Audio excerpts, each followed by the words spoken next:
avec le christianisme pourquoi il faut étudier l'Ancien Testament.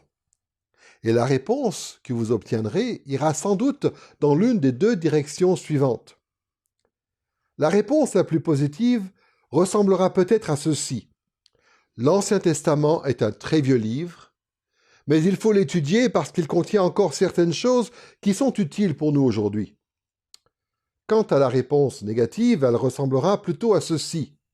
En fait, l'Ancien Testament est tellement vieux, est tellement déconnecté de notre époque qu'il n'y a aucun intérêt à l'étudier.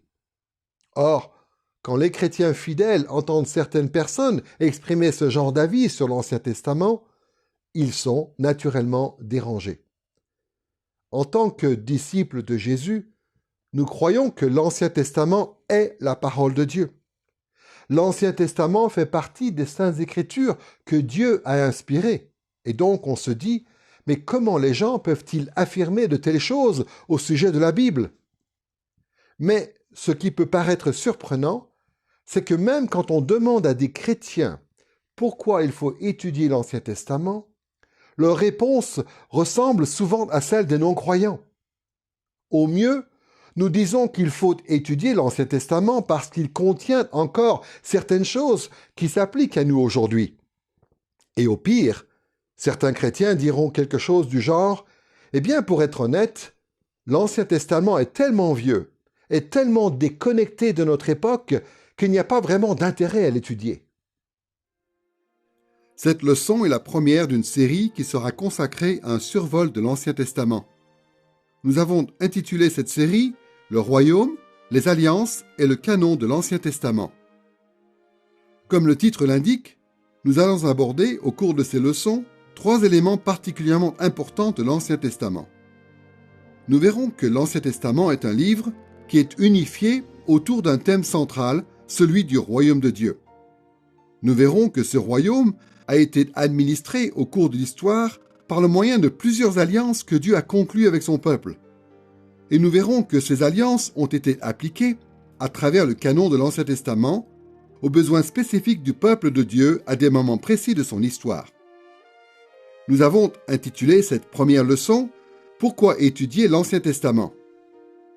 Avant de nous intéresser plus directement au royaume, aux alliances et au canon de l'Ancien Testament, nous devons aborder cette question préliminaire qui concerne l'importance et la pertinence de l'Ancien Testament. Le fait est que beaucoup de chrétiens bien intentionnés ne croient tout simplement pas que l'Ancien Testament mérite beaucoup d'attention. Dans cette leçon, nous allons réfléchir à 3 raisons pour lesquelles il est important d'étudier l'Ancien Testament. D'abord, nous verrons que la distance qui nous sépare de l'Ancien Testament rend ces textes difficiles à appréhender. Ensuite, nous examinerons la pertinence de l'Ancien Testament pour notre époque. Et troisièmement, nous parlerons, sous différents aspects, de l'application que nous pouvons faire de l'Ancien Testament à notre vie présente. Commençons par la distance qui nous sépare de l'Ancien Testament et qui nous semble parfois très grande. Au fil des ans, je me suis rendu compte que de nombreux étudiants passaient par une évolution identique, voire même prévisible, quand ils se mettaient à étudier l'Ancien Testament. Dans l'enfance ou quand on vient tout juste de devenir chrétien, on nous dit que l'Ancien Testament est la parole infaillible de Dieu. Cette affirmation nous conduit souvent à supposer que l'Ancien Testament ne contient par conséquent que des enseignements qui sont faciles à appliquer à la vie chrétienne. Et du moment qu'on ne parle que de sujets généraux, comme la sainteté de Dieu, ou l'espérance d'Israël, ou les commandements tels que « tu ne déroberas point »,« tu ne commettras point de meurtre », on a l'impression d'être en territoire connu. Mais il se passe quelque chose quand on commence à étudier l'Ancien Testament de manière plus approfondie. Quand on commence à s'y intéresser plus en détail, on découvre que beaucoup de parties de l'Ancien Testament concernent des sujets qui ne nous sont pas du tout familiers. En fait, plus on lit l'Ancien Testament, plus cela nous est difficile de nous y sentir à l'aise. Pour un certain nombre d'entre nous, l'Ancien Testament est un territoire qui nous paraît étrange et lointain. Pour réfléchir à la distance qui semble donc nous séparer de l'Ancien Testament, nous allons nous concentrer sur 2 éléments. D'abord, nous parlerons des différentes causes de cette distance, c'est-à-dire de ce qui fait que l'Ancien Testament nous paraît lointain. Deuxièmement, nous parlerons des différents types de distances auxquelles nous sommes confrontés, c'est-à-dire de différentes catégories de choses qui nous sont étrangères dans l'Ancien Testament. Commençons donc par les différentes raisons de cette distance que nous percevons entre nous et l'Ancien Testament. Les non-croyants invoquent toutes sortes d'arguments pour dire que l'Ancien Testament est complètement déconnecté du monde moderne. Certaines de leurs observations sont légitimes et reposent sur des faits. Mais beaucoup de leurs affirmations procèdent tout simplement de leur absence de foi. Les non-croyants n'ont pas la foi qui sauve, et cela les incite à exagérer le caractère étrange de l'Ancien Testament. Quand on ne croit pas en Dieu, il est évident qu'on va trouver étrange un livre qui parle beaucoup de Dieu. Et quand on ne croit pas en Christ, de la même façon, on va avoir du mal à reconnaître la pertinence d'un livre qui prépare le peuple de Dieu pour la venue de Christ. Nous ne devrions donc pas être surpris lorsque des non-croyants disent qu'ils trouvent l'Ancien Testament très déconnecté du monde actuel. Mais qu'en est-il des croyants? Nous croyons au Dieu de l'Écriture et nous suivons Christ. D'où vient donc la distance que nous percevons entre nous et l'Ancien Testament? L'Ancien Testament présente au moins 2 caractéristiques qui font que ces textes nous paraissent souvent difficiles à appréhender. D'une part, Dieu a communiqué l'Ancien Testament aux hommes par un processus qu'on appelle l'inspiration organique. Et d'autre part, Dieu a voulu que l'Ancien Testament atteigne son but par un autre processus qu'on appelle parfois l'accommodation divine. Ces 2 caractéristiques, l'inspiration organique et l'accommodation divine, sont responsables en grande partie de la distance que nous percevons entre nous et l'Ancien Testament. Commençons par examiner ce processus qu'on appelle l'inspiration organique. L'expression « inspiration organique » est souvent employée pour désigner la notion chrétienne évangélique historique de l'inspiration divine des Écritures.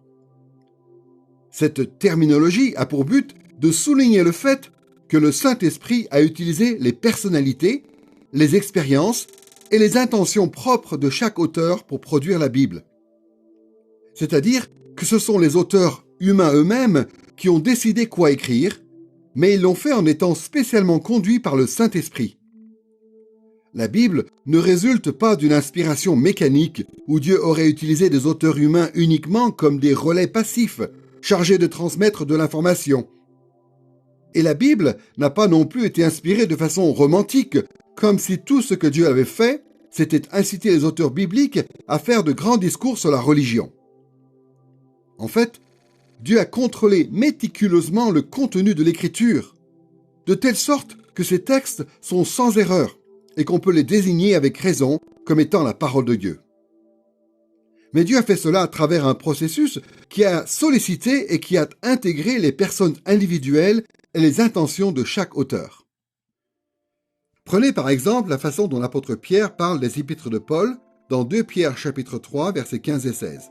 Voici ce qu'il dit. « Considérez que la patience de notre Seigneur est votre salut, comme notre bien-aimé frère Paul vous l'a aussi écrit selon la sagesse qui lui a été donnée.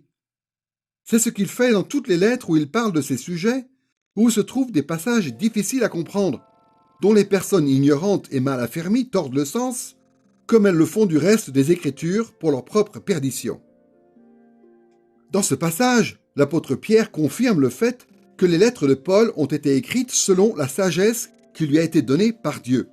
Autrement dit, les lettres de Paul ont été inspirées par l'Esprit de Dieu, de sorte qu'en fin de compte, ces lettres n'étaient pas de simples écrits humains, mais des écrits qui provenaient de Dieu. En même temps, Pierre dit aussi que la personnalité de Paul transparaît dans ses épîtres.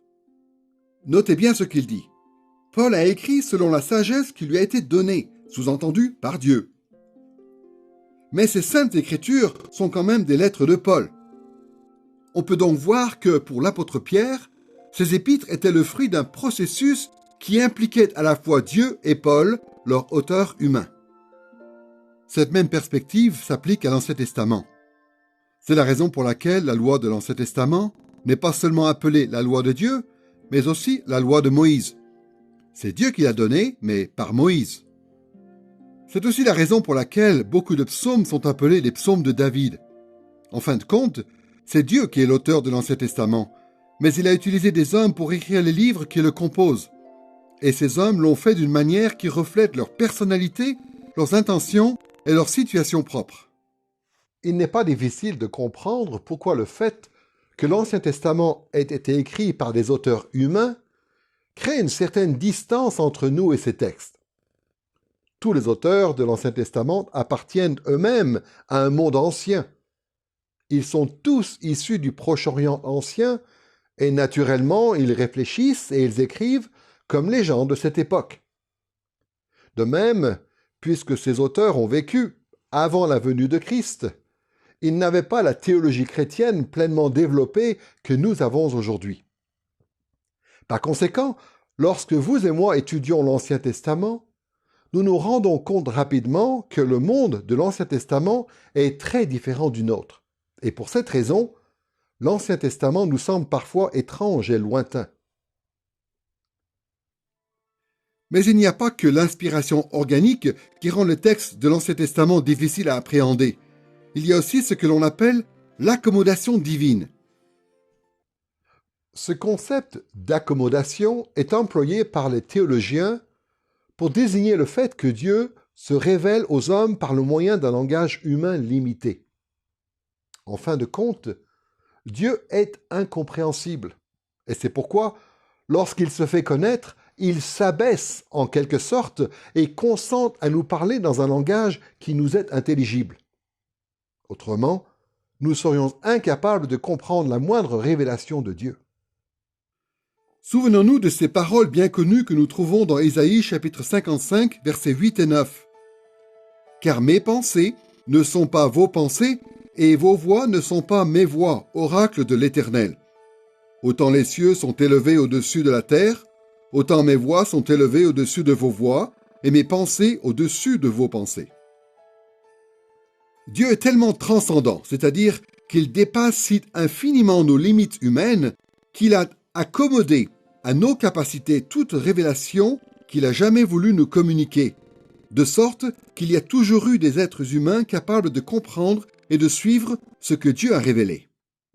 Il est important d'ajouter à ce stade que dans l'Ancien Testament, Dieu ne s'est pas seulement accommodé à l'humanité en général. C'est vrai qu'il s'est exprimé dans un langage humain, de façon à être compris par des êtres humains limités.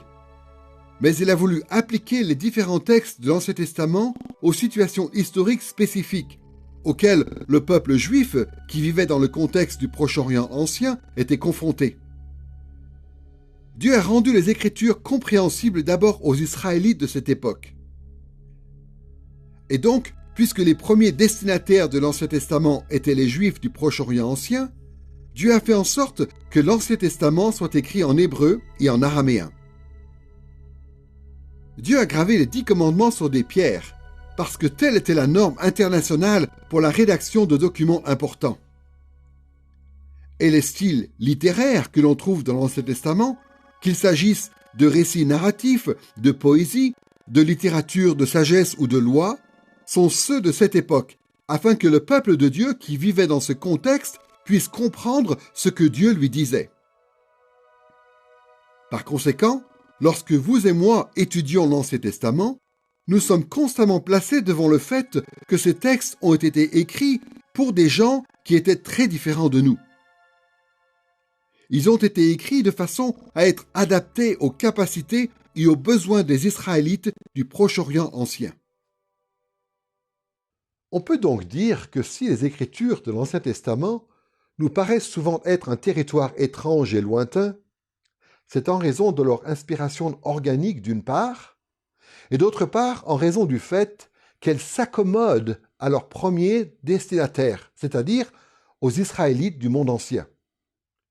Les auteurs de l'Ancien Testament, tout comme les destinataires de l'Ancien Testament, vivaient à une époque lointaine et très différente de la nôtre.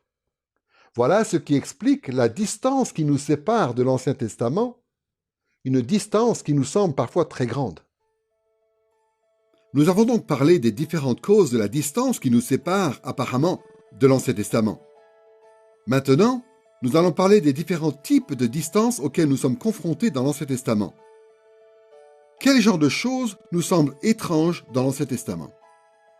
Il est évidemment impossible de faire une liste complète de toutes les caractéristiques différentes de l'Ancien Testament qui font que ces textes nous paraissent étranges et lointains, mais il est peut-être utile de distinguer au moins 3 types de distances qui existent entre nous et l'Ancien Testament.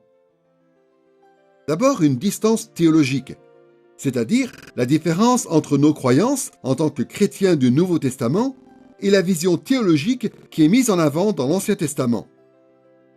Ensuite, une distance culturelle, c'est-à-dire la différence entre notre culture moderne et le contexte culturel très particulier du Proche-Orient ancien, tel qu'on le découvre dans l'Ancien Testament. Et troisièmement, une distance personnelle, c'est-à-dire la différence entre nous en tant que personnes et les personnes que l'on rencontre dans l'Ancien Testament. Précisons d'emblée que les dimensions théologiques, culturelles et personnelles de la vie ne peuvent pas être absolument séparées les unes des autres. Elles sont intimement liées entre elles et elles s'influencent mutuellement de bien des manières. C'est une réalité qui existait aussi bien à l'époque de l'Ancien Testament que de nos jours. Et donc, il est évident que le fait d'aborder séparément ces différentes dimensions en tant que 3 catégories distinctes peut paraître quelque peu artificiel. Néanmoins, il sera quand même utile pour nous d'aborder ces 3 éléments indépendamment les uns des autres. Commençons donc par la question de la distance théologique qui semble nous séparer de l'Ancien Testament. Quand on veut étudier l'Ancien Testament, un des obstacles les plus évidents que l'on rencontre, c'est le décalage que l'on ressent entre la théologie de l'Ancien Testament et notre propre théologie chrétienne du Nouveau Testament. En parlant de distance théologique, on fait référence principalement à la différence historique qui existe entre la révélation que les auteurs de l'Ancien Testament avaient en leur possession et la révélation plus complète que les chrétiens ont reçue. Il se trouve que l'Ancien Testament enseigne de nombreuses choses concernant Dieu et notre relation avec lui, des choses qui nous semblent, en tout cas à première vue, très différentes de ce que dit le Nouveau Testament. Tous les chrétiens qui lisent l'Ancien Testament se rendent compte à un moment ou à un autre que l'Ancien Testament met en avant une certaine vision théologique qui ne semble pas toujours correspondre au Nouveau Testament. Prenons quelques exemples de ces différences théologiques. Par exemple, Dieu a ordonné à Abraham d'offrir son fils en sacrifice. Qu'est-ce qu'on penserait aujourd'hui de quelqu'un qui affirmerait que Dieu lui avait ordonné de sacrifier son fils? Jamais on ne prendrait au sérieux une telle affirmation théologique. À l'époque de Moïse, Dieu a voulu que son peuple fidèle accède à son salut en marchant depuis l'Égypte jusqu'à la terre promise. Mais aujourd'hui, il nous semblerait très bizarre qu'un groupe de chrétiens prétende parvenir au salut en marchant littéralement à travers un désert. Dans l'Ancien Testament, on découvre aussi des hommes qui se consacraient au service de Dieu, notamment par le moyen de vœux de Nazaréa, qui impliquaient de ne pas se couper les cheveux. Mais de nos jours, on a du mal à comprendre que Dieu ait pu vouloir ce genre de choses. Prenons aussi le fait que dans l'Ancien Testament, Dieu a voulu que le temple soit le seul lieu où son peuple puisse lui rendre un culte sous peine de mort. Mais aujourd'hui, nous affirmons clairement qu'il est possible de rendre légitimement un culte à Dieu n'importe où et à n'importe quel moment.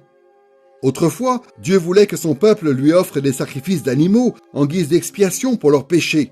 Aujourd'hui, de tels rites seraient considérés comme de la cruauté envers les animaux et un affront au sacrifice unique de Jésus-Christ. Dans l'Ancien Testament, Dieu a ordonné la destruction totale de certaines villes cananéennes sans épargner les femmes et les enfants. Mais il nous est impossible d'imaginer que Dieu puisse approuver ce genre de choses aujourd'hui dans un contexte de guerre.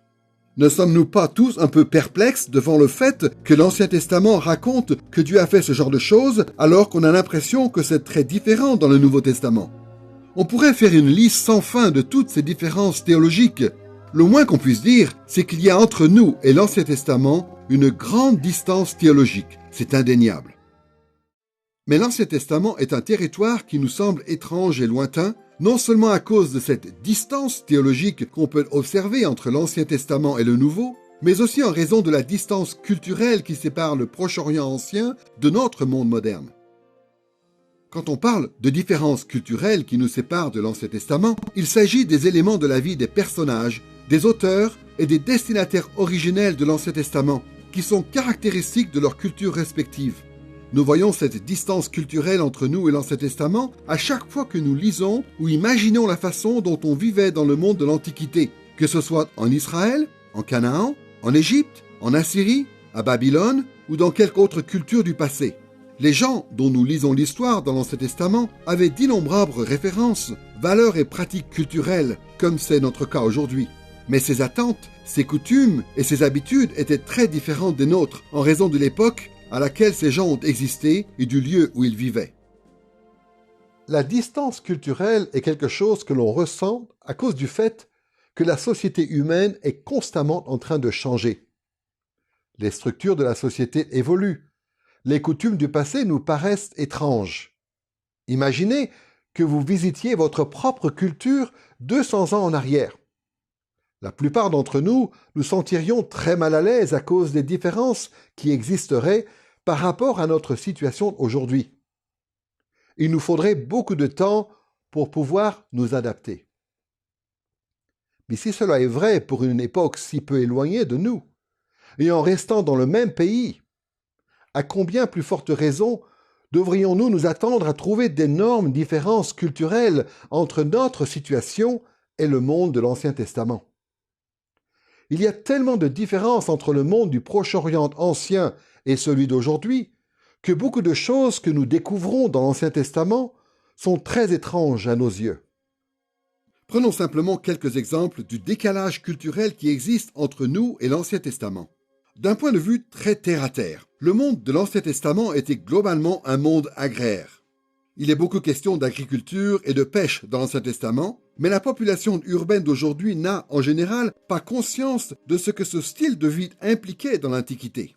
L'Ancien Testament nous parle aussi de mariage arrangé, mais aujourd'hui on se demande comment les jeunes couples de l'époque pouvaient tolérer ce genre de coutumes. On apprend que les personnages de la Bible pratiquaient la polygamie, ce qui présente un défi au mariage monogame d'aujourd'hui en tant qu'idéal. On découvre aussi l'esclavage dans l'Ancien Testament, ce qui nous rend perplexes. L'Ancien Testament nous présente aussi une culture qui est dominée par une certaine structure sociale que l'on appelle l'impérialisme. On considérait à l'époque que faire partie d'un puissant empire était l'idéal pour une société. Et c'était ce qu'on croyait dans presque toutes les cultures du Proche-Orient ancien, y compris en Israël. À l'époque, on ne connaissait pratiquement rien de nos idéaux démocratiques modernes.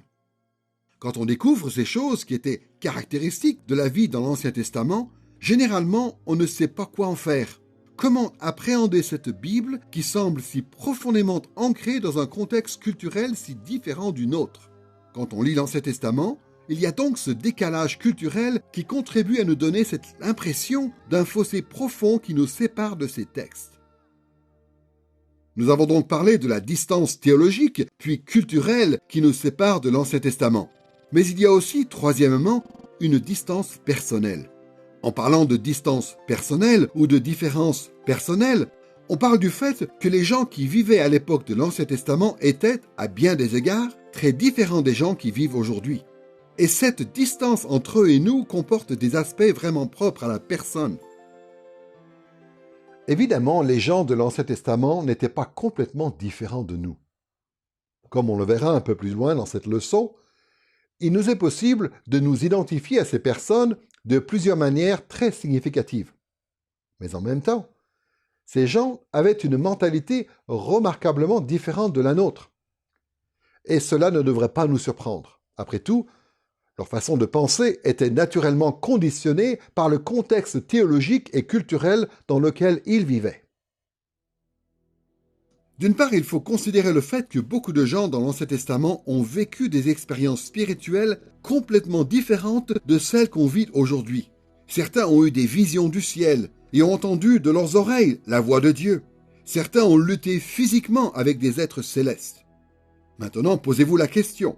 En quoi seriez-vous différent si vous aviez vécu ce genre d'expérience spirituelle? Quel genre de personne seriez-vous aujourd'hui si vous aviez des visions inspirées par Dieu, si vous entendiez sa voix ou si vous luttiez avec des êtres venus du ciel? Vous pouvez imaginer sans difficulté que de telles expériences, si vous les viviez aujourd'hui, vous transformeraient complètement. En prenant conscience de cela, nous pouvons plus facilement voir que nous sommes très différents de ces personnages de l'Ancien Testament qui ont connu de telles manifestations de Dieu. D'autre part, il faut considérer la façon dont l'influence de la culture nous a façonnés pour faire de nous les personnes que nous sommes. Dans l'Ancien Testament, les gens remplissaient des fonctions culturelles qui ne sont pas du tout familières. Il y avait des rois, des reines, des paysans, des esclaves. Les gens dans l'Ancien Testament subissaient les horreurs spécifiques de la guerre dans l'Antiquité et ils étaient souvent menacés par la famine et la maladie. On découvre l'histoire d'un jeune homme qui se présente courageusement devant un géant pour le combattre, ou celle d'une jeune femme qui mène une armée à la bataille. Il y a les cris désespérés des esclaves en Égypte.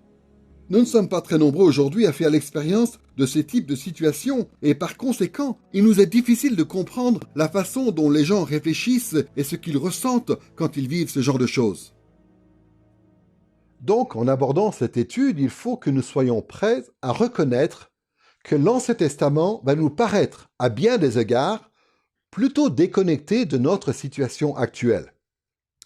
Cette partie-là de la Bible n'a pas été écrite à notre époque, et le résultat, c'est que nous allons déceler de nombreuses différences au niveau théologique, culturel ou personnel entre ces textes et notre propre situation. Nous avons donc pu réfléchir à la distance qui nous séparait de l'Ancien Testament, à ses différentes causes et à ses différents types. Maintenant, nous passons à la question de la pertinence de l'Ancien Testament pour notre vie. Pourquoi devrait-on s'attendre à ce qu'un livre si ancien et si éloigné de notre situation actuelle ait des choses à dire qui soient utiles pour nous aujourd'hui? Il y a sans doute beaucoup de réponses que l'on pourrait apporter à cette question, mais la plus importante est celle-ci. Nous devons nous attendre à ce que l'Ancien Testament soit pertinent pour notre vie parce que c'est ce que nous enseigne le Nouveau Testament. Malheureusement, s'il y a un enseignement du Nouveau Testament qui a été mal compris, c'est bien celui-ci. De trop nombreux chrétiens pensent que le Nouveau Testament affirme que l'Ancien Testament est dépassé, obsolète, comme si le Nouveau Testament faisait disparaître notre besoin de l'Ancien Testament. En réalité, le Nouveau Testament affirme tout le contraire. Comme on va le voir, le Nouveau Testament dit que l'Ancien Testament est absolument nécessaire à la vie chrétienne. On ne peut tout simplement pas vivre pleinement en Christ sans être conduit en partie par l'Ancien Testament. Le Nouveau Testament nous parle de la pertinence de l'Ancien Testament de plusieurs manières, mais nous allons concentrer notre attention sur deux éléments en particulier. D'abord, nous verrons les enseignements de Jésus, puis nous verrons les enseignements de l'apôtre Paul. Commençons donc par voir ce que Jésus a dit concernant la pertinence de l'Ancien Testament pour notre vie. Afin d'avoir une vision équilibrée de ce que Jésus a dit sur l'importance de l'Ancien Testament pour nous aujourd'hui, nous allons considérer brièvement deux aspects de l'enseignement de Jésus. D'abord, nous examinerons ce qui semble être des commentaires négatifs sur l'Ancien Testament, et ensuite, nous passerons aux affirmations positives concernant la pertinence de l'Ancien Testament. Pour commencer, regardons ces enseignements de Jésus qui semblent à première vue présenter une vision négative de l'Ancien Testament. Les chrétiens qui pensent que Jésus a mis fin à la pertinence de l'Ancien Testament se réfèrent souvent au Sermon sur la montagne que l'on trouve dans l'Évangile selon Matthieu, chapitres 5 à 7.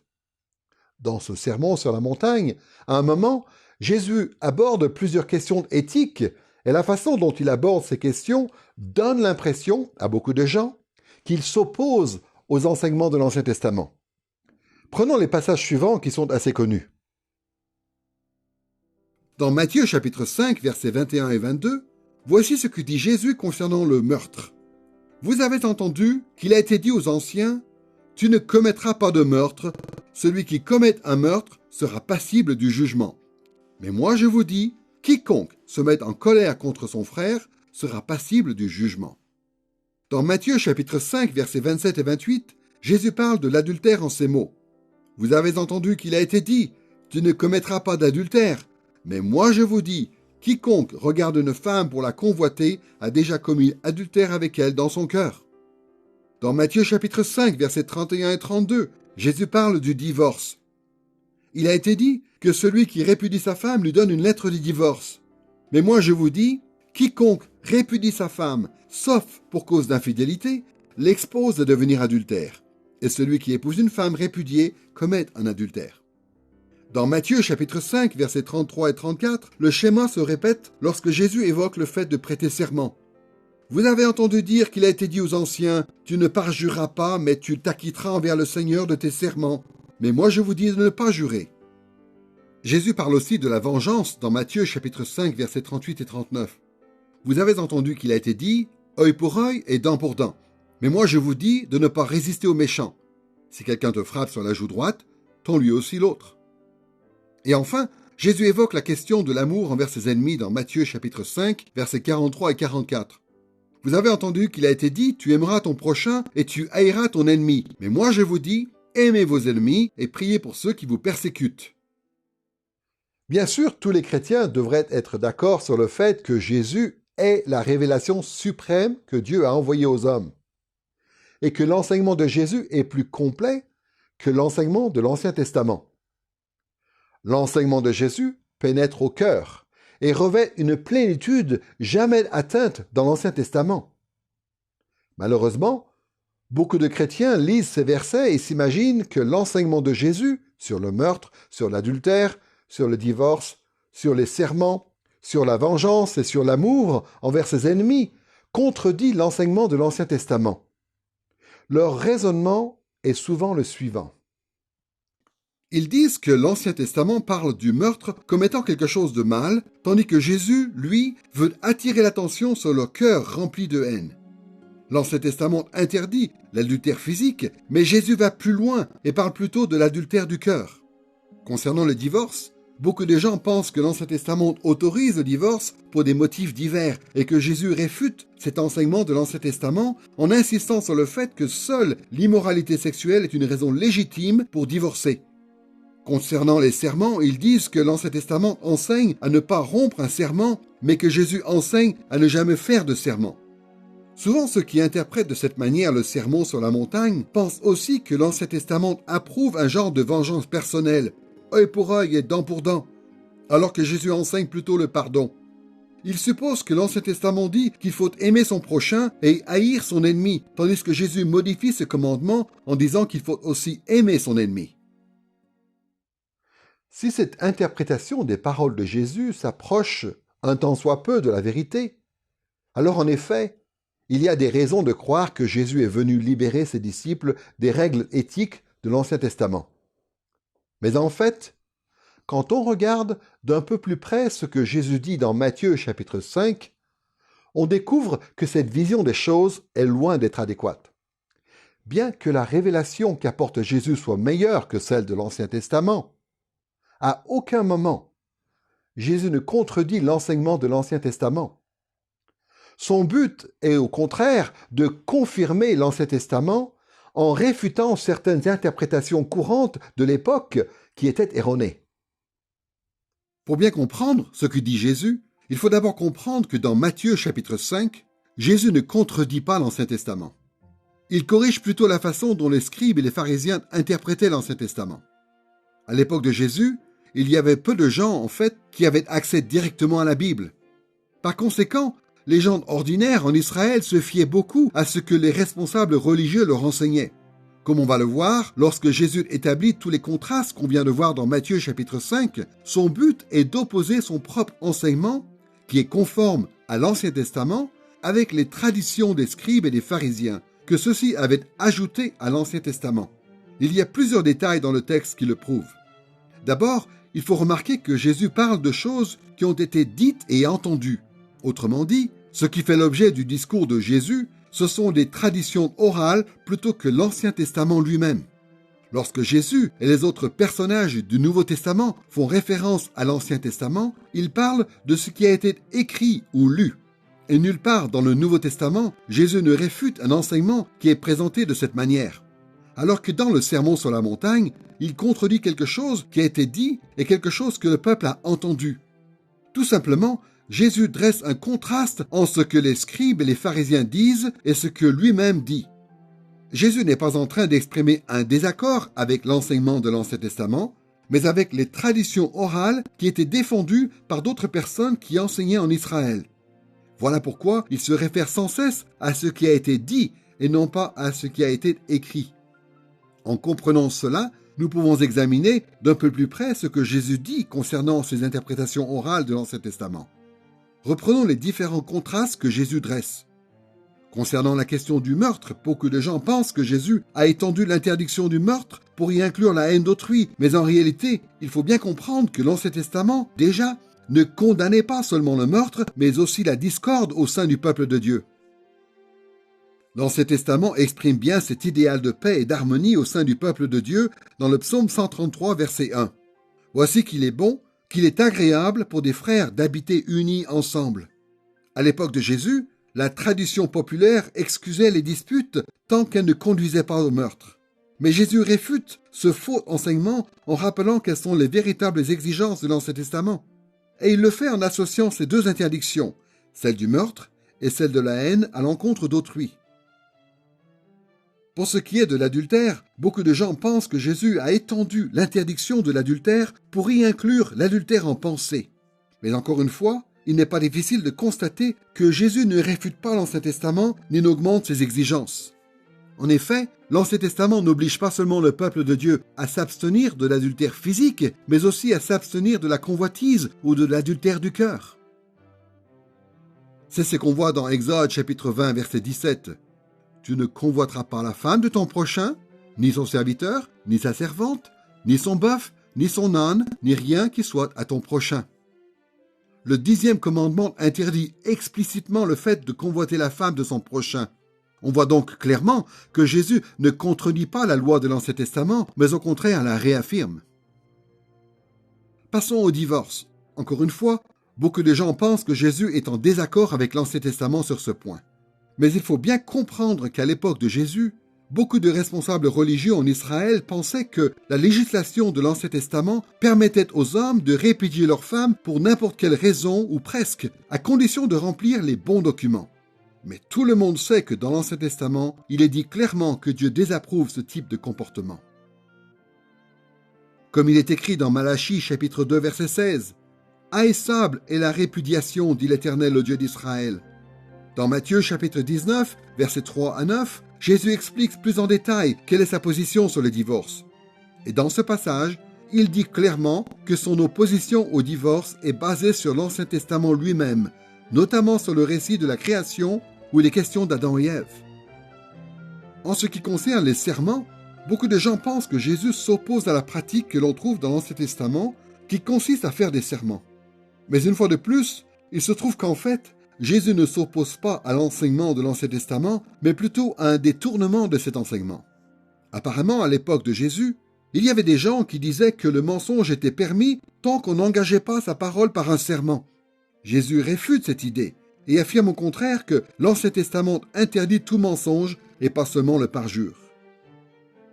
Comme on le voit dans Proverbes chapitre 6, versets 16 et 17, « Il y a 6 choses pour lesquelles l'Éternel a de la haine, et même 7 qu'il a en horreur, les yeux hautains, la langue trompeuse. » C'est pourquoi Jésus poursuit en disant dans Matthieu chapitre 5, verset 37, « Que votre parole soit oui, oui, non, non. » Jésus ne s'oppose pas à l'Ancien Testament, mais il montre plutôt que les traditions orales des scribes et des pharisiens ne sont pas à la hauteur des exigences de l'Ancien Testament.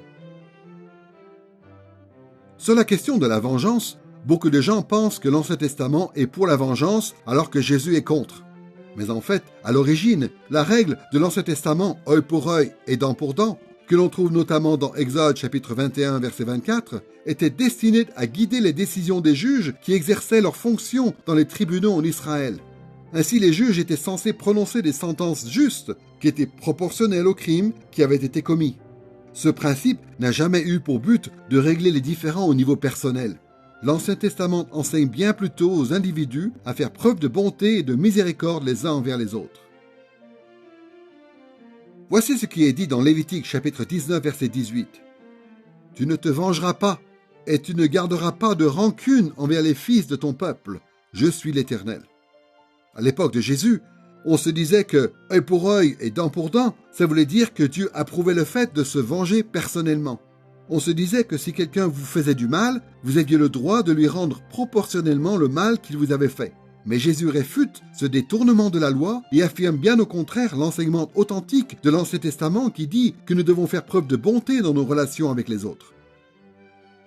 Enfin, en ce qui concerne le fait d'aimer ses ennemis, beaucoup de gens s'imaginent à tort que dans l'Ancien Testament, il était acceptable de haïr ses ennemis.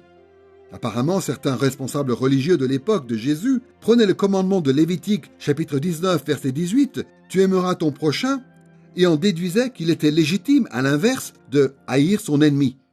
Mais bien sûr, à aucun moment l'Ancien Testament n'enseigne une chose pareille.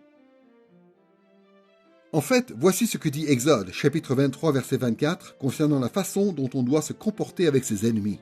« Lorsque tu rencontreras le bœuf de ton ennemi ou son âne qui s'est égaré, tu le lui ramèneras. » Encore une fois, Jésus n'établit pas de contraste entre son enseignement et celui de l'Ancien Testament. Il s'oppose bien plutôt aux mauvaises interprétations de son époque et réaffirme l'enseignement authentique de l'Ancien Testament. On se trompe vraiment si on s'imagine que Jésus a enseigné quoi que ce soit qui contredise l'Ancien Testament. Certes, comme on va le voir, Jésus a souvent rendu plus explicite la portée de certains enseignements de l'Ancien Testament.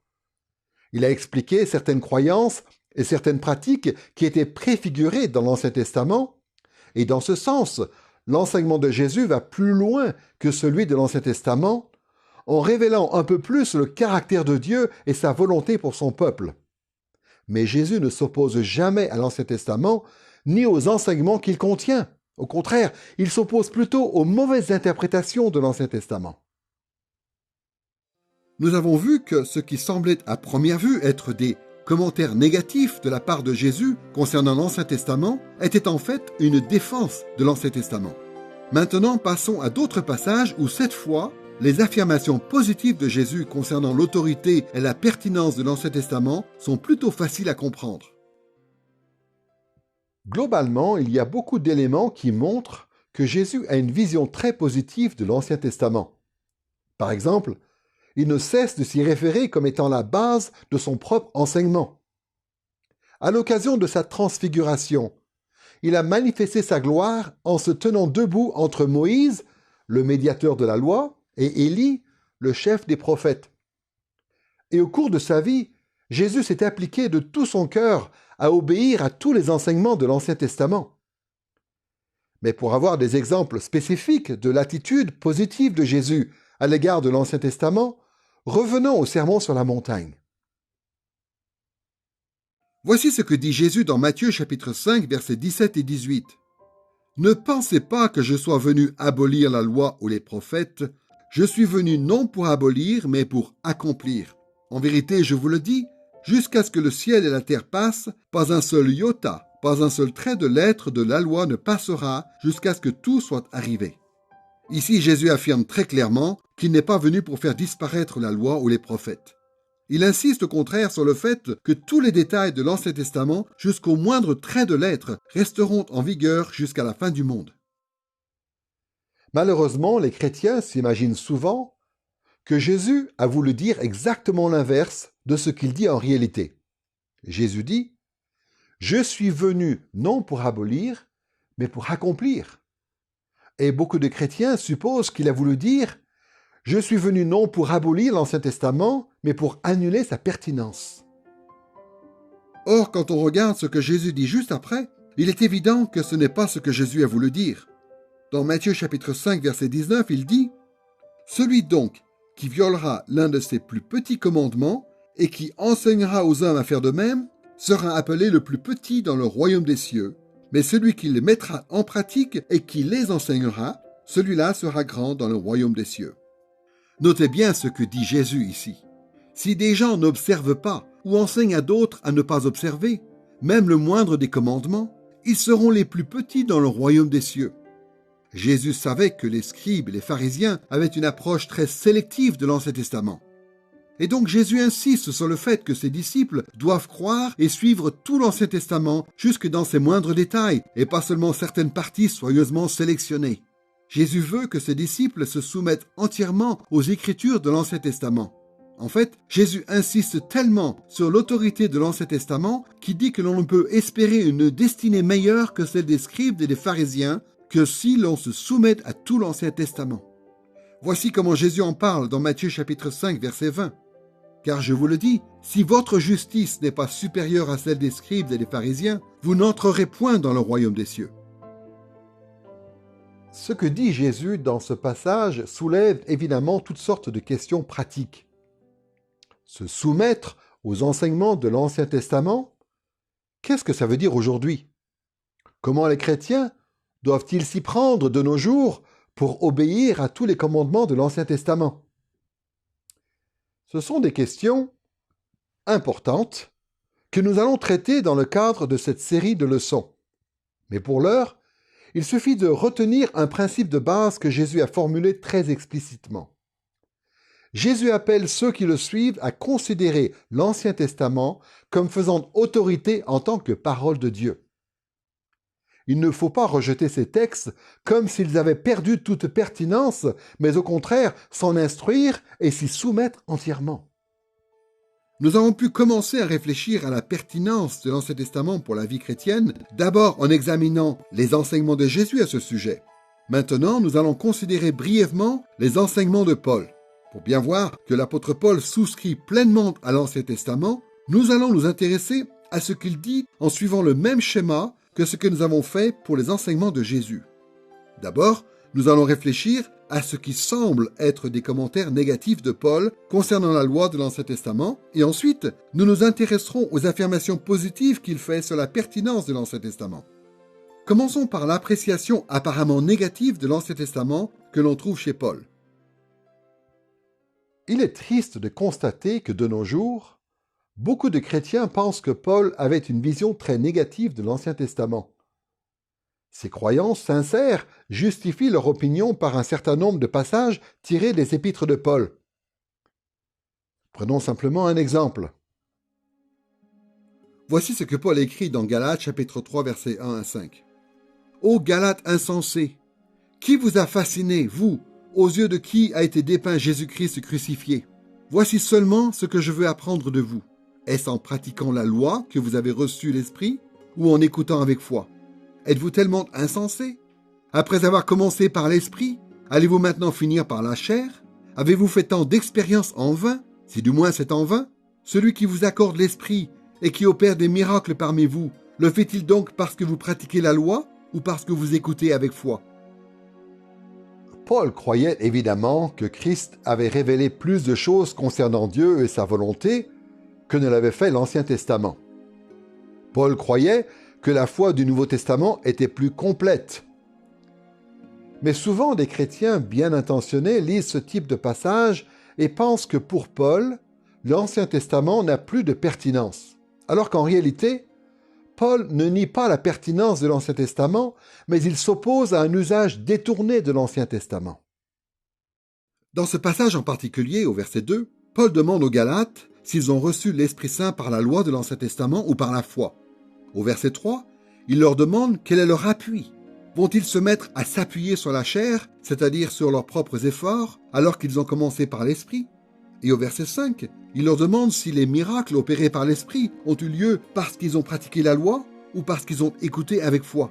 À chaque fois, ce que Paul veut dire, c'est que les bienfaits de la foi chrétienne ne viennent pas par l'obéissance à la loi, mais par la foi en l'évangile de Christ.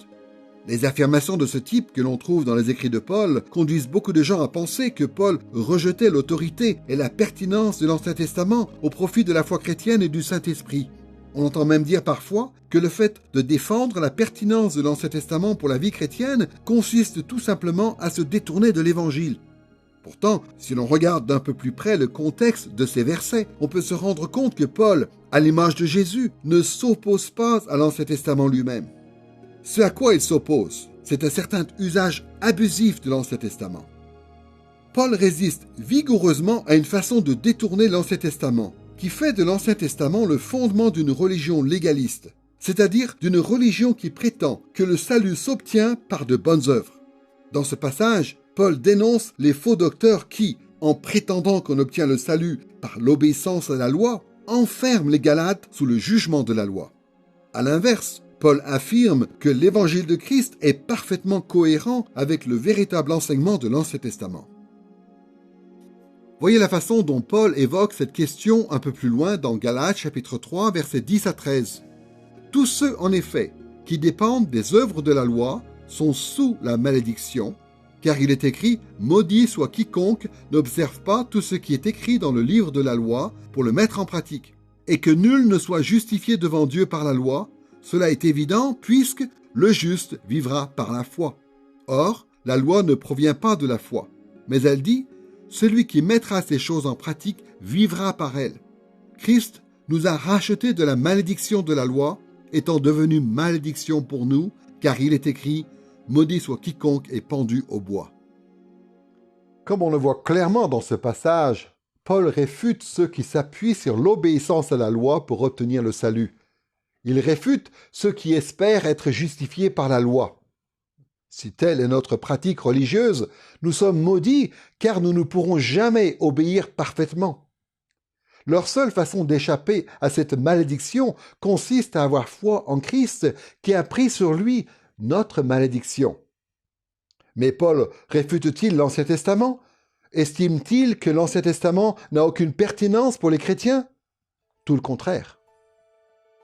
En fait, Paul s'appuie même sur l'Ancien Testament pour montrer que le salut est par la foi seule. Dans Galates chapitre 3 verset 11, il cite Habacuc chapitre 2 verset 4, où le prophète dit ceci, « Le juste vivra par la foi ». D'après Paul, l'évangile chrétien du salut par la foi seul est conforme à ce qu'enseigne l'Ancien Testament. Nous venons donc de voir que les commentaires négatifs que Paul semble faire sur l'Ancien Testament concernent en réalité un usage détourné et abusif de l'Ancien Testament qui donne lieu à un système de justification par les œuvres. Nous allons voir maintenant les affirmations positives de Paul qui soutiennent très clairement la pertinence de l'Ancien Testament pour les chrétiens. Globalement, on peut dire que l'apôtre Paul se réfère très souvent à l'Ancien Testament pour justifier sa propre théologie. Il y a des citations et des allusions à l'Ancien Testament qui apparaissent un peu partout dans ses écrits. Mais de manière plus directe encore, Paul affirme que l'Ancien Testament est très pertinent pour la vie chrétienne. Prenons par exemple ce que dit Paul dans Romains chapitre 15, verset 4. « Or, tout ce qui a été écrit d'avance l'a été pour notre instruction, afin que, par la patience et par la consolation que donnent les Écritures, nous possédions l'espérance. » D'après ce passage, l'Ancien Testament a un rôle essentiel par rapport au fait d'acquérir l'espérance chrétienne et de persévérer dans cette espérance. En étudiant les histoires, les psaumes, les promesses et les jugements que contient l'Ancien Testament, notre espérance en Christ s'affermit. Mais le passage où Paul affirme la pertinence de l'Ancien Testament le plus clairement et le plus vigoureusement se trouve sans doute dans 2 Timothée chapitre 3, versets 16 et 17. « Toute écriture est inspirée de Dieu et utile pour enseigner, pour convaincre, pour redresser, pour éduquer dans la justice, afin que l'homme de Dieu soit adapté et préparé à toute œuvre bonne. » La plupart des chrétiens connaissent ce verset, mais bien souvent, on s'imagine que l'expression « toute écriture » désigne le Nouveau Testament. Sans doute que cette affirmation de Paul a des implications en ce qui concerne notre appréciation du Nouveau Testament, mais en tout cas, lorsque Paul utilise à d'autres moments ce terme d'écriture dans sa correspondance avec Timothée, il fait principalement allusion à l'Ancien Testament. Voici donc tous les merveilleux bienfaits que nous pouvons recevoir de l'Ancien Testament. L'Ancien Testament nous enseigne, nous convainc, nous redresse et nous éduque dans la justice, afin que nous pratiquions toutes sortes d'œuvres bonnes. En un mot, Paul dit que l'Ancien Testament est si pertinent qu'il est pratiquement indispensable à la vie chrétienne. Donc, au moment où nous nous apprêtons à étudier l'Ancien Testament, il nous faut non seulement reconnaître la distance qui nous sépare de ces textes, mais il nous faut aussi reconnaître que le Nouveau Testament nous appelle à considérer ces textes comme étant très pertinents pour notre vie aujourd'hui. Étudier l'Ancien Testament, ce n'est pas perdre son temps à étudier quelque chose qui n'a rien à nous apporter. Étudier l'Ancien Testament, c'est plutôt étudier le livre qui est en mesure de nous rendre sages en vue du salut. Nous passons maintenant au 3e volet de cette leçon pour parler de l'application que nous pouvons faire de l'Ancien Testament aujourd'hui. À partir de ce qu'on a vu jusqu'ici, il ne devrait faire aucun doute que le fait d'interpréter et d'appliquer l'Ancien Testament représente une tâche monumentale. Il est par contre très réconfortant de savoir que le Saint-Esprit aide les disciples de Christ à étudier l'Ancien Testament et à en tirer les bonnes applications. En fait, le Saint-Esprit nous conduit et nous enseigne d'une façon qui dépasse largement tout ce que nous pourrions accomplir par nos propres forces. Si cela est très rassurant, il ne faut pas pour autant basculer dans la complaisance en se disant que le Saint-Esprit va faire tout le travail. Il est de notre devoir, devant Dieu, d'accepter et de relever du mieux possible ce défi qui consiste à apprendre comment appliquer l'Ancien Testament de manière responsable. L'apôtre Paul évoque cette responsabilité en parlant à Timothée dans 2 Timothée chapitre 2 verset 15. « Efforce-toi de te présenter devant Dieu comme un homme qui a fait ses preuves, un ouvrier qui n'a pas à rougir et qui dispense avec droiture la parole de la vérité. » Nous allons parler de l'application de l'Ancien Testament à la situation des chrétiens aujourd'hui en abordant successivement 3 points. D'abord, nous parlerons de la difficulté qu'il y a à appliquer l'Ancien Testament. Ensuite, nous examinerons les points de contact qui rendent possible l'application d'un livre si ancien à notre situation actuelle. Et troisièmement, nous évoquerons les évolutions dont nous devons tenir compte pour pouvoir tirer des applications de l'Ancien Testament. Pour commencer, quelle est la difficulté à laquelle nous sommes confrontés lorsque nous cherchons à comprendre l'Ancien Testament et à l'appliquer à notre vie aujourd'hui?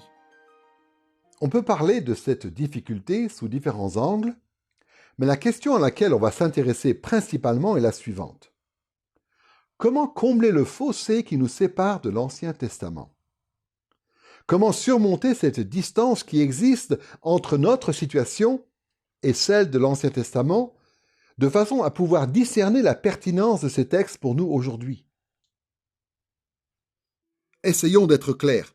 Comme on l'a vu, Dieu a donné l'Ancien Testament à son peuple il y a très longtemps pour que ce peuple, à son époque, sache vivre pour Dieu.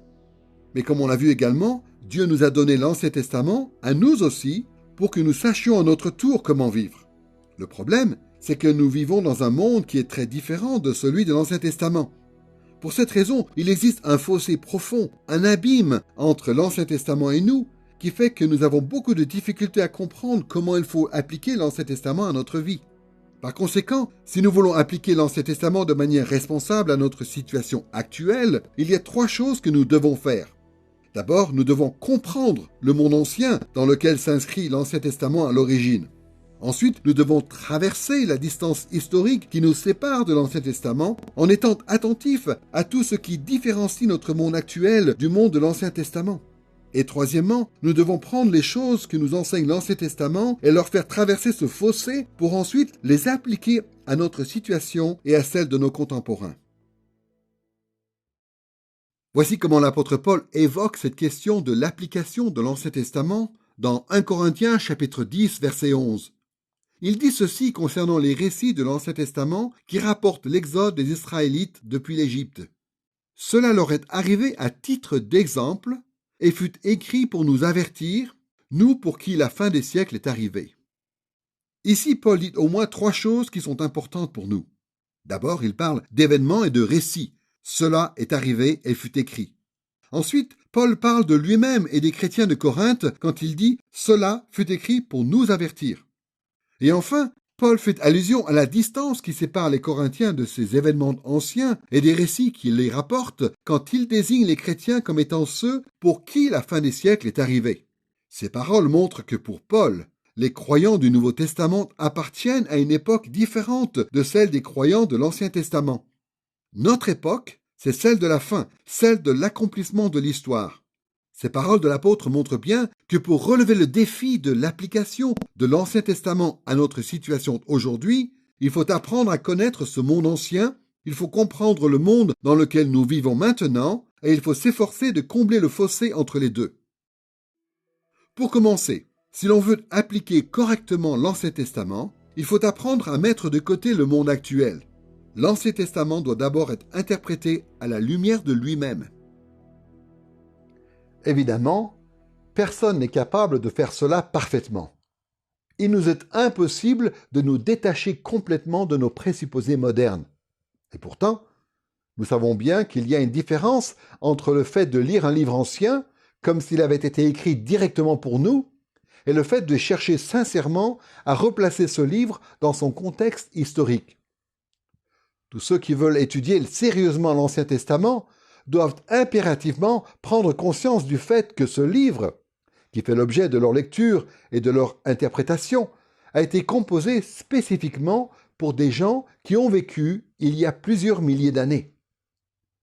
Quand nous lisons l'Ancien Testament, il nous faut impérativement reconnaître que Dieu et les auteurs qu'il a inspirés parlaient à des gens qui ont vécu à une autre époque. C'est pourquoi, à un moment donné, il faut forcément que nous nous posions la question de savoir ce que ces textes voulaient dire à l'origine. Le sens originel de tel ou tel passage de l'Ancien Testament, c'est cela qui fixait initialement la portée de ce que Dieu voulait communiquer aux membres de son peuple par l'Ancien Testament. Quelles étaient leurs priorités? Quelles étaient leurs croyances? Quelle était leur situation? Quelle était leur compréhension de ce passage? Au cours des leçons qui vont suivre dans cette série, nous apprendrons à lire l'Ancien Testament en tenant compte du contexte d'origine de ses auteurs et de ses destinataires.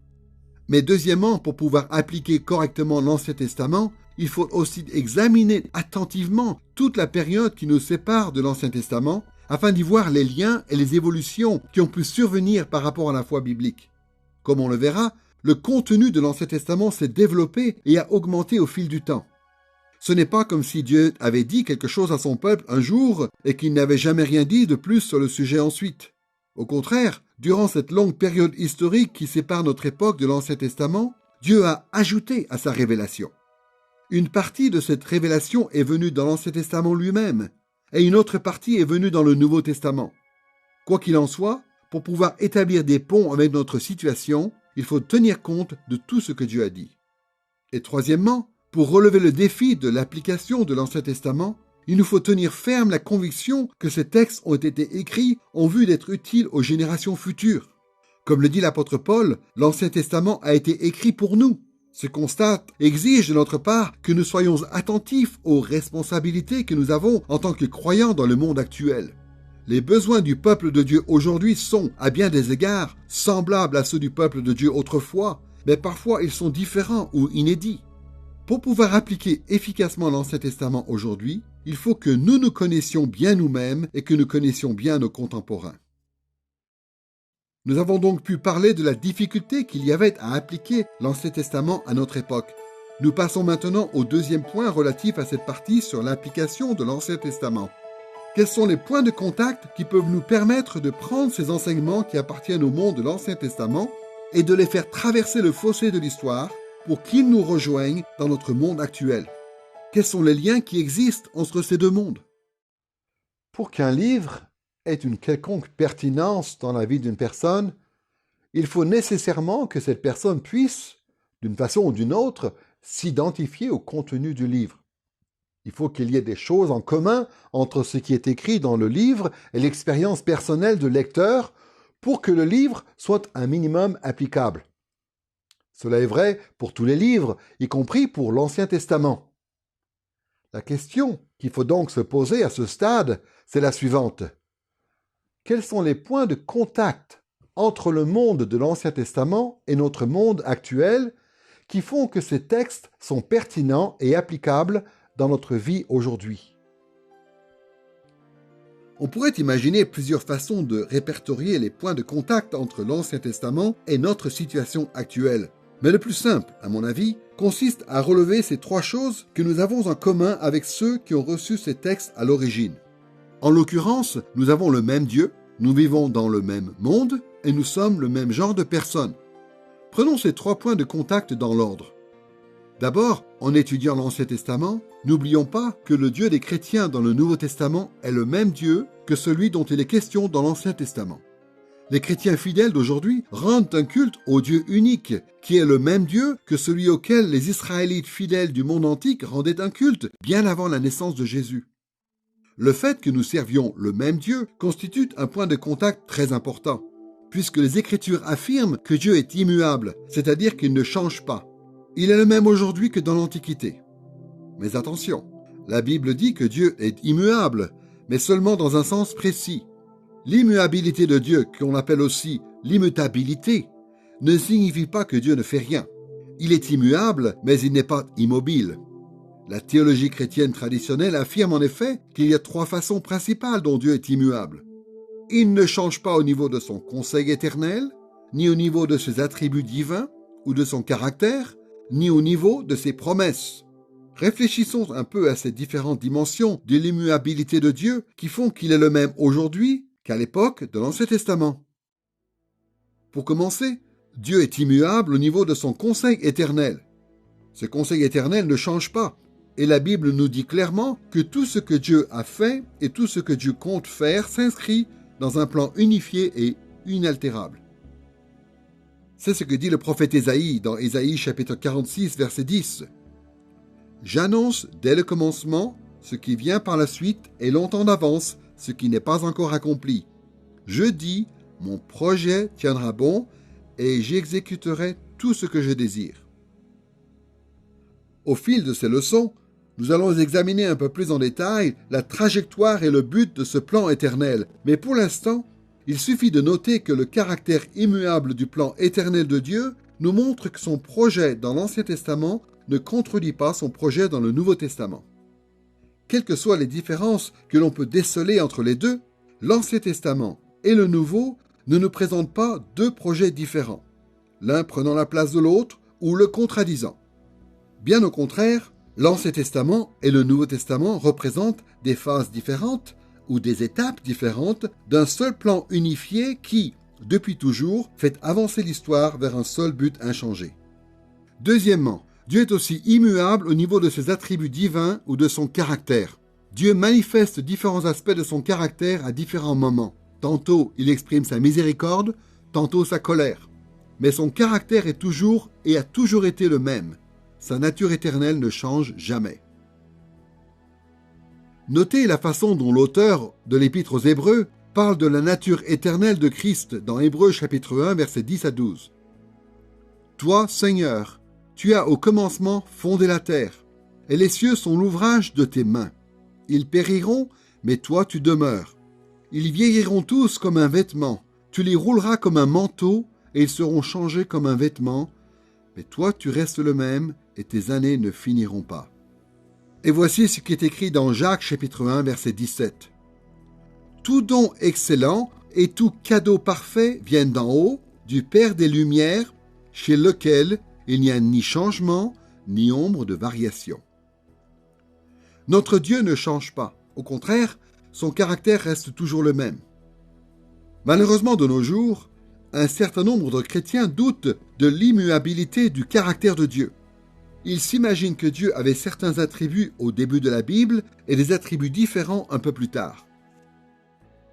Dr. Richard Pratt raconte l'anecdote suivante. Il cite « Je me souviens du jour où, quand j'avais 6 ans, ma monitrice d'école du dimanche nous a enseigné l'histoire de la prise de Jéricho par Josué. Après avoir fini de nous raconter ce qui s'était passé, elle nous a tous regardés bien dans les yeux et elle a dit « Écoutez les enfants, dans l'Ancien Testament, Dieu était très méchant. Il voulait même faire mourir des enfants. Mais depuis cette époque, Dieu a changé. Dans le Nouveau Testament, il aime tout le monde. C'est super, non, de vivre à l'époque du Nouveau Testament plutôt qu'à l'époque de l'Ancien. » Et bien sûr, nous étions tous d'accord. Aucun de nous ne voulait se faire tuer comme les enfants de Jéricho. Et Dr. Richard Pratt continue en disant « Je ne doute pas des bonnes intentions de ma monitrice d'école du dimanche, mais la réalité, c'est qu'elle a fait une terrible erreur de jugement. Le caractère de Dieu n'a pas changé depuis l'Ancien Testament. Au contraire, il est toujours autant le Dieu du jugement, aussi bien dans le Nouveau Testament que dans l'Ancien. Et il est toujours autant le Dieu d'amour, aussi bien dans l'Ancien Testament que dans le Nouveau. Le caractère de Dieu a toujours été et sera toujours précisément ce qu'il est aujourd'hui. Il ne change pas. L'immuabilité des attributs de Dieu est donc une autre raison pour laquelle nous pouvons croire que l'Ancien Testament est pertinent par rapport à notre vie actuelle. Bien que les actes de Dieu dans l'Ancien Testament aient l'air d'être, à première vue, très différents de ces actes dans le Nouveau Testament, nous devons néanmoins affirmer, car c'est l'enseignement de l'Écriture, que le caractère de Dieu n'a jamais changé. Tout ce qu'il a fait dans l'Ancien Testament reflète ce caractère. Et puisque son caractère n'a pas changé, nous pouvons être certains que ce qu'il fait dans le Nouveau Testament est aussi parfaitement cohérent avec sa nature éternelle. Si les croyants de l'Ancien Testament et ceux du Nouveau Testament ont le même Dieu, avec les mêmes attributs, alors on peut s'attendre à ce qu'il y ait des similitudes entre la relation de Dieu avec les croyants de l'Ancien Testament et sa relation avec les croyants du Nouveau.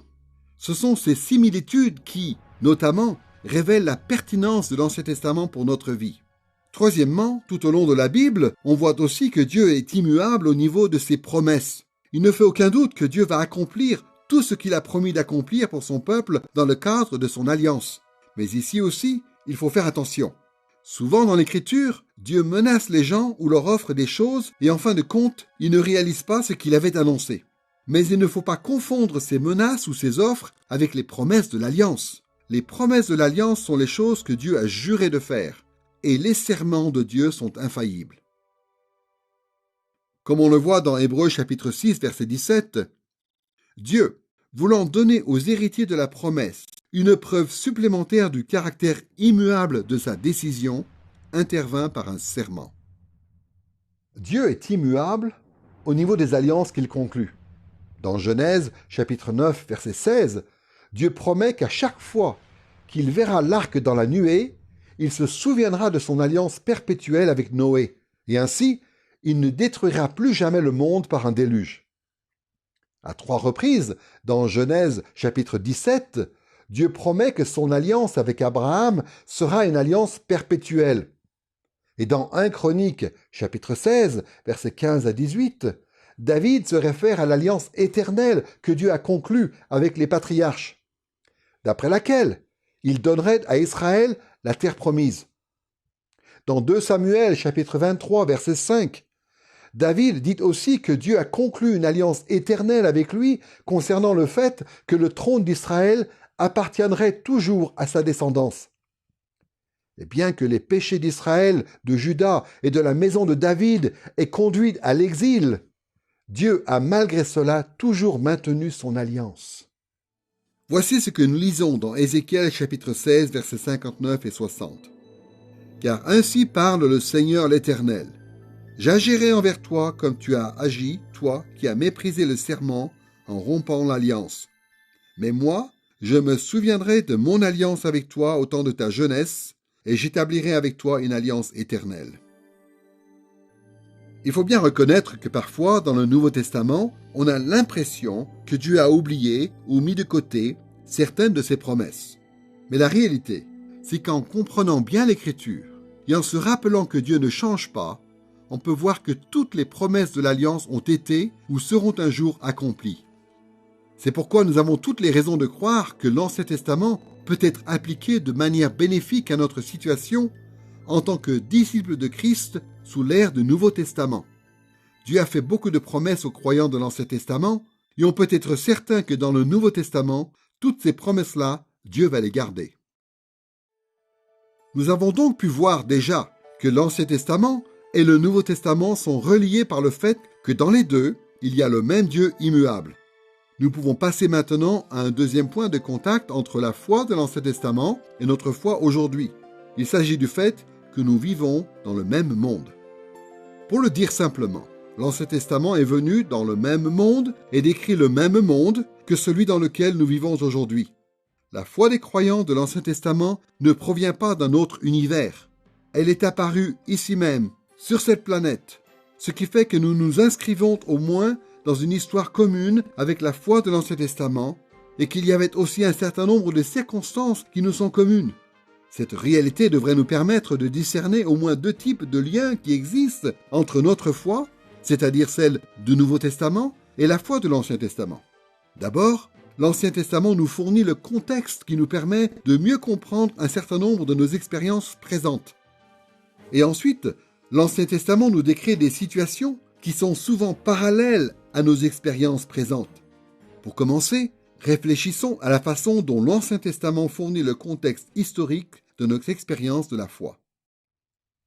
Une des caractéristiques les plus évidentes de l'Ancien Testament, et en même temps une des plus étonnantes, c'est que l'Ancien Testament rapporte énormément d'événements et d'enseignements, et que ces événements et ces enseignements forment le contexte d'autres événements et d'autres enseignements dans le Nouveau Testament. Les événements de l'Ancien Testament ne se sont pas produits dans le vide, et ce ne sont pas des événements fictifs. Ils se sont produits dans l'histoire, et beaucoup de ces événements ont laissé une trace indélébile dans le monde pour toutes les générations suivantes. Par exemple, les 10 commandements qui ont été donnés au peuple d'Israël dans le livre de l'Exode fournissent un contexte important pour l'enseignement moral que l'on trouve dans le Nouveau Testament. De façon similaire, le fait que Dieu fasse du roi David la tête d'une dynastie permanente pour le peuple de Dieu constitue un élément important en termes de contexte historique pour comprendre la généalogie de Jésus en tant que fils de David. De même, l'exil d'Israël, sa déportation dans des pays étrangers, est un fait historique qui constitue lui aussi un élément important de contexte, notamment pour comprendre la parole de Jésus lorsqu'il dit qu'il est venu délivrer les captifs. À travers ces éléments, et on pourrait en ajouter beaucoup d'autres, on voit que l'Ancien Testament a une vraie pertinence pour les croyants du Nouveau Testament en raison du contexte historique qu'il établit. Mais l'Ancien Testament a aussi une pertinence pour nous parce qu'un certain nombre d'événements dans l'Ancien Testament décrivent des situations parallèles à celles que nous connaissons en tant que chrétiens. On a tous déjà entendu cette expression « l'histoire se répète ». Et nous savons bien que beaucoup de choses qui se passent aujourd'hui ressemblent à ce qui se passait autrefois. Tout comme les croyants de l'Ancien Testament, nous vivons nous aussi dans un monde qui a été créé par Dieu, mais qui est tombé dans le péché. Les fidèles de l'Ancien Testament ont été confrontés à l'opposition de leurs ennemis, sur le plan terrestre ou spirituel, et nous sommes nous aussi confrontés à cette même opposition. Les croyants vivaient dans la dépendance de Dieu pour surmonter leurs épreuves. Et nous faisons la même chose. Il y a beaucoup de parallèles entre le monde de l'Ancien Testament et le nôtre. En surface, il y a beaucoup de différences, mais quand on regarde au-delà de ces différences, on peut voir que les circonstances dans lesquelles on vit aujourd'hui sont, à beaucoup de niveaux, très semblables à celles qu'ont connues les auteurs et les destinataires de l'Ancien Testament. Il y a troisièmement un autre élément parmi les points de contact qui existent entre l'Ancien Testament et notre situation actuelle. C'est le fait que dans les deux situations, on trouve le même genre de personnes. Certes, il y a en surface beaucoup de différences entre les peuples de l'Ancien Testament et les gens qui vivent aujourd'hui, mais il y a aussi fondamentalement plusieurs éléments de continuité qui nous relient aux gens qui vivaient à l'époque de l'Ancien Testament. On peut dire que nous sommes le même genre de personnes par au moins 3 aspects.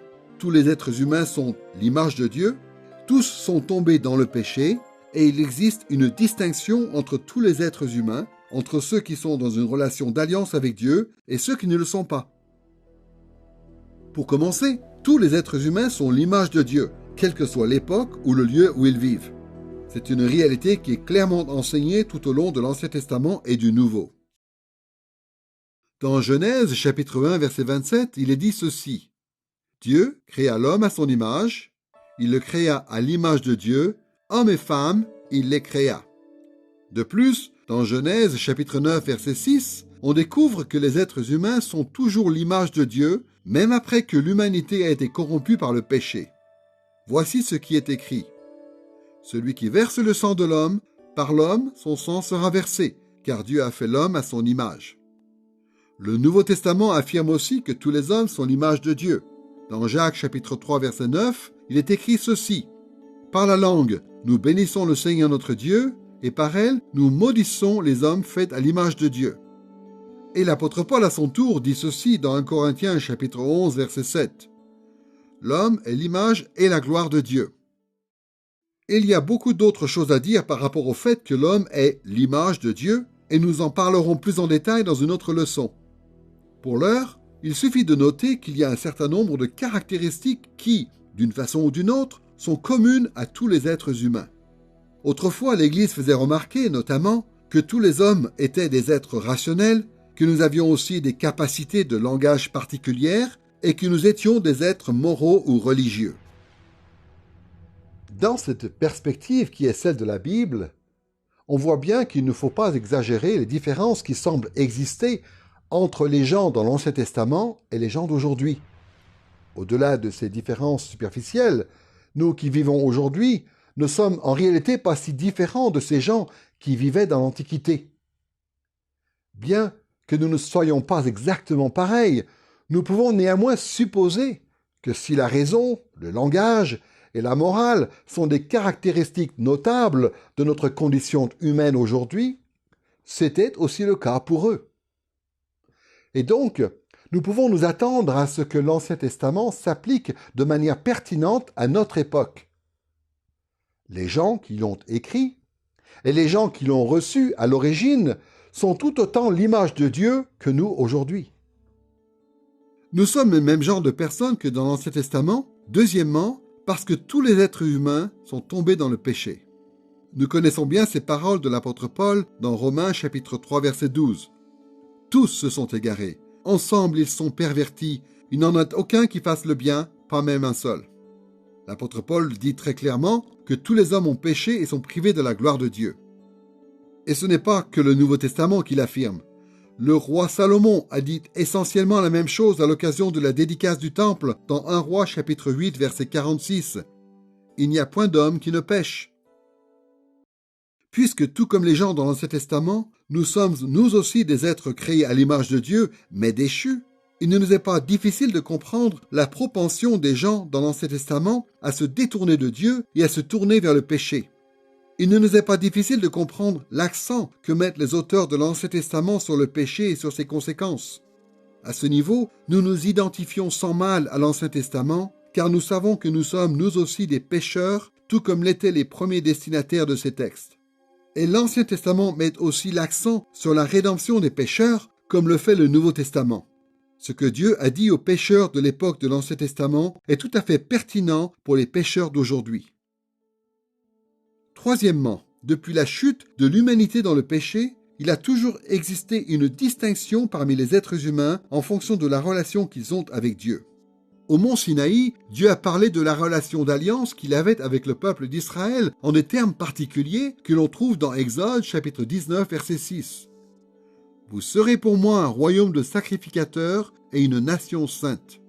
Et dans 1 Pierre chapitre 2 verset 9, l'apôtre Pierre cite ce passage, mais l'applique à l'Église du Nouveau Testament. Il dit « Vous êtes une race élue, un sacerdoce royal, une nation sainte, un peuple racheté. » Il y a bien sûr des différences entre le peuple de Dieu dans l'Ancien Testament et son peuple dans le Nouveau Testament, mais il y a quand même des éléments très forts de continuité. Il existe toujours cette distinction au sein de l'humanité qui est déterminée par la relation que l'on a avec Dieu. Il y a plusieurs façons dont on pourrait décrire cette distinction au sein de l'humanité. Une façon pratique de le faire consiste à noter que tout au long de la Bible, Dieu distingue trois groupes de gens. D'abord, il y a ceux qui sont perdus parce qu'ils sont en dehors de l'alliance avec Dieu. Ensuite, il y a ceux qui sont dans l'alliance avec Dieu, mais qui sont quand même perdus, c'est-à-dire qui n'ont pas été sauvés de leurs péchés. Et troisièmement, il y a ceux qui sont dans l'alliance avec Dieu et qui ont été justifiés par le moyen de la foi et qui sont sauvés dans l'éternité. Ces trois groupes de gens existaient dans l'Ancien Testament et ils existent encore aujourd'hui sous l'ère du Nouveau Testament. À cause de ce type de parallèle, il est juste de penser que l'Ancien Testament a une pertinence pour nous aujourd'hui. À notre époque, l'humanité est encore sujette à la distinction qui existait dans l'Ancien Testament. Par conséquent, ce que Dieu dit au peuple d'Israël nous est aussi destiné en tant que peuple de Dieu.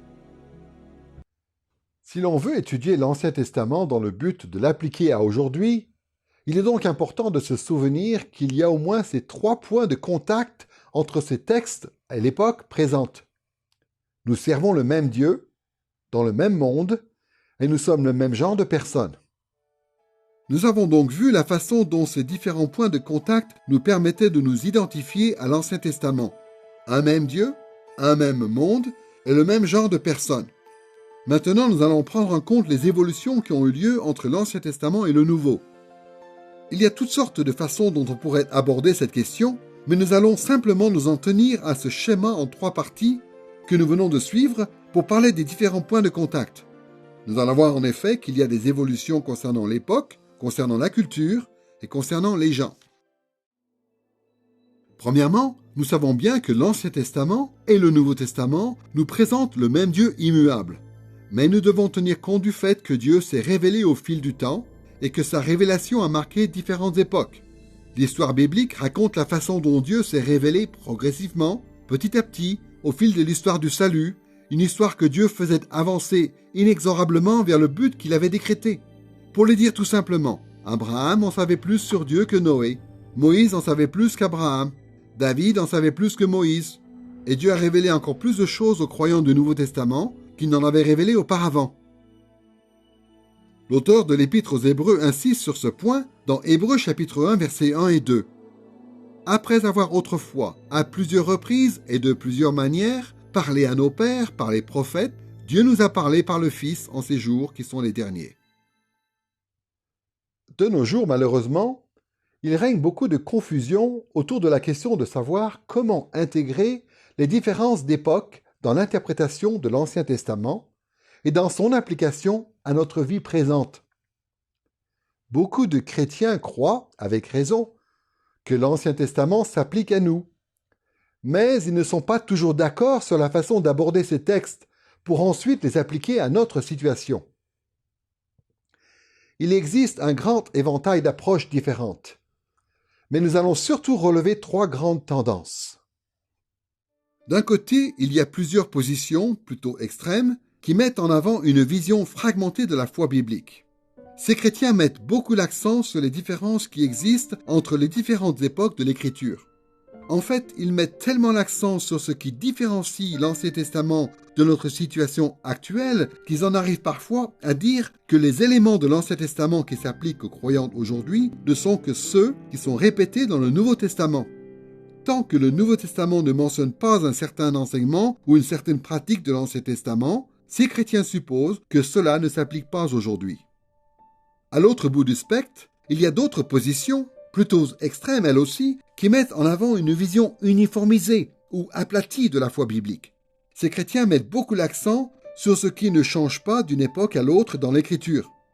En fait, ils estiment que l'Ancien Testament et le Nouveau Testament sont tellement unifiés que si le Nouveau Testament ne mentionne pas un certain enseignement ou une certaine pratique de l'Ancien Testament, alors cela devrait toujours s'appliquer aussi strictement que possible aujourd'hui.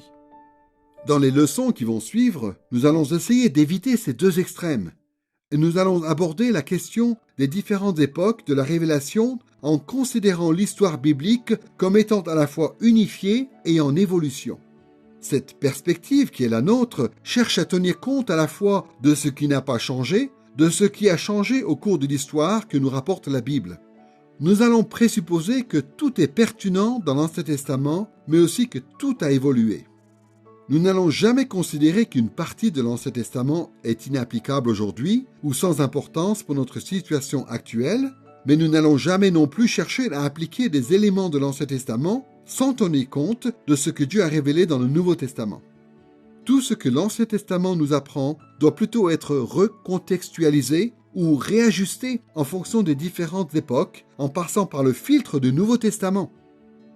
Autrement dit, ce modèle d'interprétation affirme que tout l'Ancien Testament est pertinent et fait autorité dans notre vie, mais aussi que tout l'Ancien Testament doit être appliqué à la lumière du Nouveau Testament. Ce modèle, qui tient compte de différentes évolutions historiques, suit une analogie que l'apôtre Paul lui-même a appliquée à l'histoire du salut. Dans Galates chapitre 3 verset 24, Paul compare les différentes étapes de l'histoire biblique aux différentes étapes de la croissance d'un enfant. La loi a été un précepteur pour nous conduire à Christ. Autrement dit, la foi de l'Ancien Testament ressemble aux instructions que l'on donnerait à un enfant, tandis que la foi du Nouveau Testament ressemble aux instructions que l'on donnerait à un héritier qui serait devenu adulte. Réfléchissons à cette analogie que fait l'apôtre Paul pour décrire l'évolution de la foi biblique. Habituellement, ce qu'on donne à un enfant, c'est une liste de règles simples et adaptées à sa situation. Ne va pas dans la rue, ne touche pas le four, etc. Mais quand un enfant devient adulte, On ne s'attend plus à ce qu'il évite d'aller dans la rue ou à ce qu'il ne touche pas le four. Ce sont des adultes après tout. Mais on s'attend quand même à ce que ces adultes retiennent la sagesse que ces règles étaient censées leur communiquer dans l'enfance.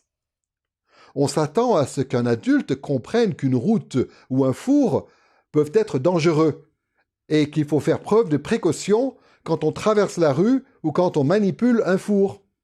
Ce serait idiot de s'attendre à ce qu'un adulte soit lié par les mêmes règles que celles qu'on lui imposait quand il était un enfant de 2 ans. Mais ce serait aussi idiot qu'un adulte se détourne de la sagesse que véhiculaient ces règles. Comme on le verra au fil de ces leçons, on pourrait en dire autant de la foi biblique. Sur de nombreux plans, l'Ancien Testament ressemble à des règles qu'on donnerait à un jeune enfant. L'Ancien Testament est adapté à la condition spirituelle du peuple d'Israël à cette époque. À notre tour, en tant que croyants du Nouveau Testament, nous pourrions choisir d'aller dans 2 directions aussi bêtes l'une que l'autre. D'un côté, nous pourrions chercher à retourner à l'époque de l'Ancien Testament et à imiter la foi de l'Ancien Testament exactement comme si nous vivions encore nous-mêmes à cette époque. Mais cela reviendrait à renier Christ et l'œuvre formidable qu'il a accomplie pour notre salut. Mais de l'autre côté, nous pourrions être tentés de dire que l'Ancien Testament n'a plus rien à nous transmettre, à nous qui sommes maintenant des croyants du Nouveau Testament. Mais cela est aussi une mauvaise approche. L'Ancien Testament a beaucoup de choses à nous apprendre concernant notre foi chrétienne. Le modèle que nous avons plutôt mis en avant ici et qui tient compte des différentes évolutions de la foi biblique nous enseigne en effet à apprécier l'autorité de l'Ancien Testament et à nous y soumettre, mais à le faire sans oublier que nous sommes ceux pour qui la fin des siècles est arrivée. Deuxièmement, pour pouvoir appliquer l'Ancien Testament à notre situation actuelle, nous devons aussi tenir compte des évolutions qui se sont produites au niveau de la culture. Pour pouvoir relier notre vie présente aux Écritures de l'Ancien Testament, il est important de considérer ce qui différencie la culture qui est présentée dans l'Ancien Testament et celle de notre monde aujourd'hui. Pour pouvoir vraiment tenir compte de ces évolutions culturelles, il nous faut discerner d'une part quelles sont les similitudes entre notre culture et celle de l'Ancien Testament. Y a-t-il des choses auxquelles nous faisons face, au niveau de la culture, qui ont leur parallèle dans l'expérience d'Abraham, par exemple? En quoi notre culture ressemble-t-elle, peut-être, à celle du roi David? Et d'autre part, il nous faut discerner quelles sont les différences culturelles. En quoi la culture humaine a-t-elle manifestement changé depuis l'époque de ces sociétés antiques que nous découvrons dans l'Ancien Testament? Qu'y a-t-il comme coutumes ou comme pratiques différentes? Il est important de répondre à ces questions et ensuite d'adapter culturellement et de façon appropriée le message de l'Ancien Testament afin de pouvoir l'appliquer à la vie d'aujourd'hui. Et troisièmement, pour pouvoir appliquer l'Ancien Testament à notre situation actuelle, nous devons tenir compte des évolutions qui ont eu lieu et qui concernent les gens. Autrement dit, il faut comparer les gens de l'Ancien Testament et les gens d'aujourd'hui. Il y a beaucoup de similitudes entre les gens de l'Ancien Testament et ceux qui vivent dans notre monde aujourd'hui, mais il faut aussi reconnaître qu'il y a beaucoup de différences entre les deux. Pour pouvoir appliquer correctement ces textes anciens, il faut tenir compte de ces évolutions au niveau des personnes. Il nous faut par exemple répondre à des questions de ce type. En quoi notre vie personnelle est-elle différente de celle de ces gens que nous voyons dans l'Ancien Testament? Quels sont nos rôles respectifs dans la société? Quelle est notre condition spirituelle? En quoi notre façon de servir Dieu est-elle différente par rapport à tel ou tel personnage de l'Ancien Testament? En quoi notre façon de penser ou d'agir est-elle comparable à celle des gens dans l'Ancien Testament? Et en quoi nos sentiments peuvent-ils être différents? Il est important de tenir compte de toutes ces variations possibles entre la situation des gens dans l'Ancien Testament et celle des gens d'aujourd'hui pour pouvoir mieux comprendre comment appliquer l'Ancien Testament à notre vie. Au cours de ces leçons, nous allons nous intéresser à un certain nombre de thèmes qui sont développés dans l'Ancien Testament. Nous allons voir à de maintes reprises combien il est important, pour pouvoir importer ces enseignements pour nous aujourd'hui, et combien il est important de prendre en compte les évolutions qui ont pu avoir lieu, tant au niveau de l'époque qu'au niveau de la culture et au niveau des gens, dans tout ce qui concerne ces différents thèmes. À défaut d'être attentif à ces choses, nous risquons de faire de l'Ancien Testament un usage contraire à celui que Dieu voudrait que nous en fassions. Dans cette leçon, nous avons pu voir pourquoi il était important pour les chrétiens d'étudier l'Ancien Testament. Nous avons réfléchi à la distance qui nous séparait de ce livre ancien. Mais nous avons aussi vu que le Nouveau Testament affirmait sans conteste la pertinence de l'Ancien Testament pour notre vie aujourd'hui. Ces textes font encore autorité dans notre vie chrétienne. Et enfin, nous avons réfléchi aux différents paramètres qui devaient guider l'application de l'Ancien Testament à notre situation actuelle. Nous devons surtout être attentifs à la façon dont les différents thèmes de l'Ancien Testament ont évolué au fil du temps et aux leçons appropriées que l'on devrait en tirer aujourd'hui. Dans cette première leçon, nous n'avons pu aborder que quelques points préliminaires, mais ces points sont d'une extrême importance. Il nous faudra garder ces choses à l'esprit tout au long de cette étude sur le royaume, les alliances et le canon de l'Ancien Testament. En faisant cela, nous découvrirons que l'Ancien Testament est une source inépuisable de richesses spirituelles, destinée aujourd'hui comme hier au peuple de Dieu.